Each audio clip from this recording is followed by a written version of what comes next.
şükür olsun ki, mən istədiyim sualları verdim və Azərbaycanda mən cəmiyyətə, Azərbaycan xalqına bir şeyi mən çatdırdım ki, insan gərək yaltaq olmasın.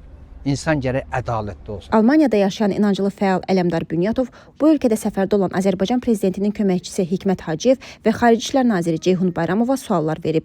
10 dəqiqədən çox çəkən söhbətin videosu sosial mediada 10 minlərlə insan tərəfindən izlənib. Bünyatov rəsmilərə Azərbaycanda həbsdə olan qadın jurnalistlər, işgəncə iddiaları, mülkiyyət problemləri haqqında suallar verib. Rəsmilər isə bütün iddiaları birmənalı şəkildə təqzib ediblər. Fəal Toplum TV-yə deyir ki, rəsmilərin cavabları onu qane etməyib. Əslində sənin qabağında, qarşısında olan vətəndaş diplomat deyil, adi bir vətəndaşdır.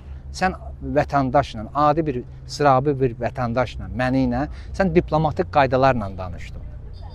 Sən məni diplomatik qaydalarla danışmıydın. Sən mənim real olaraq sən mənim sualımın cavabını verməliydin. Söhbətin müəyyən məqamında Hikmət Hacıyev fəal mühakimə etməyə başlayıb. Yox, şəxsi qənaət. Subyektiv yanaşır məsələyə. Özünüz Almaniyada hansı statusda Biz bu xanımları işgəncə olunur. sosial şəbəkələrə çıxırsınız, Azərbaycan cəmiyyətini yanıltmağa çalışırsınız. Sizin kimi burada bir neçələri var. Videonun yayılmasından sonra hökumətyönlü media orqanları da Bünyatov haqqında müxtəlif iddialar irəli sürüblər. Bu adamın təkcə 2015-ci ildə Azərişığa 5394 manat işıq pulu borcu olub. Ələmdar Bünyatov Azərişığa borcu olduğunu gizlətmir, lakin xarici ölkələrə işlədiyi haqqda ittihamları rədd edir. Mən 10-15 ildir işıq pulu verməmişəm. Niyə? Vermirəm. Azərbaycan hakimiyyəti məni işlə, zadla təmin eləsin, sonra gəlsin məndən nəyisə tələb eləsin. İndi istəyirlər İrana bağlasınlar, istəyirlər Ermənistana bağlasınlar, istəyirlər İsrailə bağlasınlar. Hansı ölkə istəyirlər, onların öz işidir.